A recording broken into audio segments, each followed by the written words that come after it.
Perkenalkan, nama saya Pratama Dinata dengan NIM 250402. Perkenalkan, nama saya Retan Jenaripin dengan NIM 250412.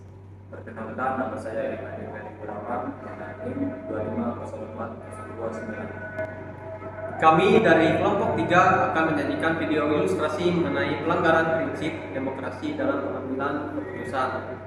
Demokrasi merupakan sistem yang menjunjung tinggi persamaan hak, kebebasan pendapat, serta musyawarah. Namun, dalam kehidupan sehari-hari masih sering ditemukan pelanggaran terhadap prinsip tersebut.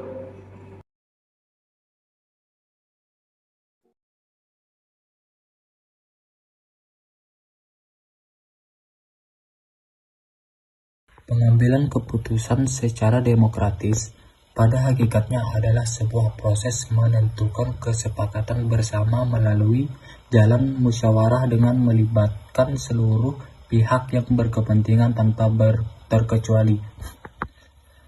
Di dalam sistem yang demokratis, setiap individu memiliki kedudukan dan hak yang sama untuk menyampaikan isi kepala, memberikan usulan, menyuarakan kritik, serta ikut menentukan hasil akhir dan sebuah keputusan. Prinsip ini sejalan dengan amanat ideologi negara kita, Pancasila, khususnya sila keempat, yaitu kerakyatan yang dipimpin oleh hikmat kebijaksanaan dalam permusyawaratan dan perwakilan. Di dalam lingkungan kampus maupun kelompok belajar, penerapan pengambilan keputusan di dalam lingkungan kampus maupun kelompok belajar, penerapan pengambilan keputusan yang demokratis dicirikan oleh 3 pilar utama, yaitu keterbukaan yang memberikan ruang bagi semua anggota untuk berbicara tanpa rasa takut, kesetaraan hak suara antar ketua bagi semua anggota untuk berbicara tanpa rasa takut, kesetaraan hak suara antara ketua maupun anggota kelompok, serta sikap menghargai perbedaan dengan mengutamakan mufakat atau menjadikan pemungutan suara sebagai jalan keluar yang adil ketika prinsip-prinsip mendasar ini diabaikan dan keputusan sengaja diambil secara sepihak. Maka disitulah telah terjadi bentuk pelanggaran nyata terhadap esensi demokratis itu sendiri.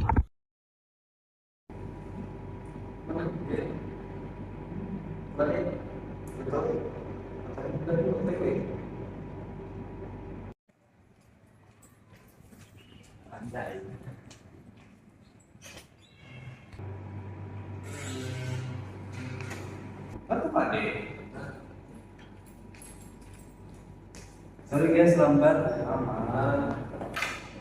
Gimana ini kabar tugas kita? Jadi begini, aku sudah menentuin tugas tema kita yaitu demokrasi digital. Kemudian tugas udah buat. Kok gitu? Ya kok gitu? Gimana kalau kita diskusi dulu? Soalnya aku punya usulan tema lain. Gak usah, aku ketua kelompok. Keputusannya sudah final. Gimana kalau kita coba voting dulu supaya semua pendapat disetujui? Gak usah pakai voting, ngapain pakai voting? Saya menentukan semuanya di sini. Lah, sebenarnya aku sedikit kurang setuju sih dengan tema ini. Soalnya cukup sulit bagiku. Menurutmu gimana? Ya sih, sebenarnya aku setuju juga. Gak usah bilang langsung ya kerjain.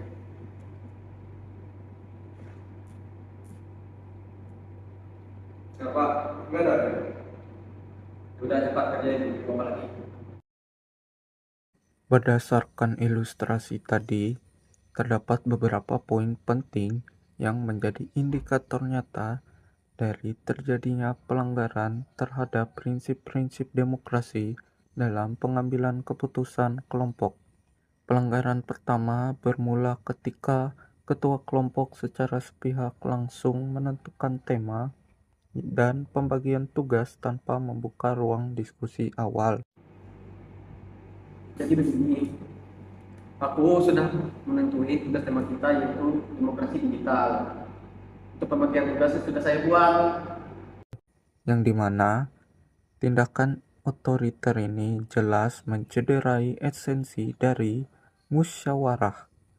Lalu pelanggaran kedua terlihat dari adanya pembungkaman pendapat, di mana anggota kelompok sama sekali tidak diberikan kesempatan yang adil untuk mengeksplorasi argumen ataupun menyampaikan pendapat atau usulan tema lain.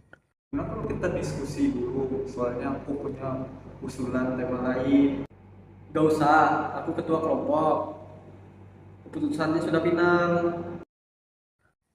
Dan ada juga pelanggaran ketiga terjadi ketika terdapat perbedaan pendapat yang krusial, namun ketua kelompok justru menolak secara mentah-mentah mekanisme pemungutan suara atau voting sebagai opsi penyelesaian masalah yang adil dan demokratis. Gimana kalau kita coba voting dulu supaya semua pendapat disetujui? Gak usah pakai voting, ngapain pakai voting? Saya menentukan semuanya di sini. Akibat dari nilai-nilai inklusivitas ini, dinamika kelompok menjadi canggung, anggota merasa tidak dihargai, iklim kerjasama tim menjadi tidak sehat, dan keputusan akhir yang diambil menjadi sangat subjektif serta belum tentu menjadi keputusan terbaik bagi kepentingan bersama. Untuk mengatasi terjadinya pelanggaran demokrasi dalam kelompok, solusi utama yang harus diterapkan adalah mengembalikan fungsi musyawarah sebagai wadah mufakat yang sehat. Setiap anggota kelompok, termasuk ketua, harus memiliki kesadaran kolektif bahwa kedudukan mereka adalah setara, sehingga tidak ada ruang bagi tindakan otoriter atau pengambilan keputusan sepihak. Apabila menghadapi perbedaan pendapat, pemimpin kelompok wajib memberikan kesempatan dan ruang yang sama bagi setiap anggota untuk menyampaikan argumentasi mereka tanpa adanya tekanan atau intimidasi. Setelah semua aspirasi ditampung, kelompok dapat melakukan diskusi mendalam untuk mencari titik tengah demi kepentingan bersama. Jika musyawarah tetap mengalami jalan buntu atau tidak mencapai mufakat, maka pengambilan keputusan wajib dialihkan melalui mekanisme pemungutan suara atau voting secara transparan dan adil, di mana setiap individu memiliki satu hak suara yang bernilai sama. Melalui pendekatan yang inklusif ini, keputusan yang diambil tidak hanya menjadi lebih objektif, tetapi juga mampu menumbuhkan rasa saling menghargai dan memperkuat kerjasama di dalam tim. Sebagai kesimpulan akhir, penerapan pengambilan keputusan yang demokratis di lingkungan kampus maupun kelompok belajar bukan sekedar formalitas, melainkan sebuah keharusan demi menjaga keharmonisan dan keadilan bersama.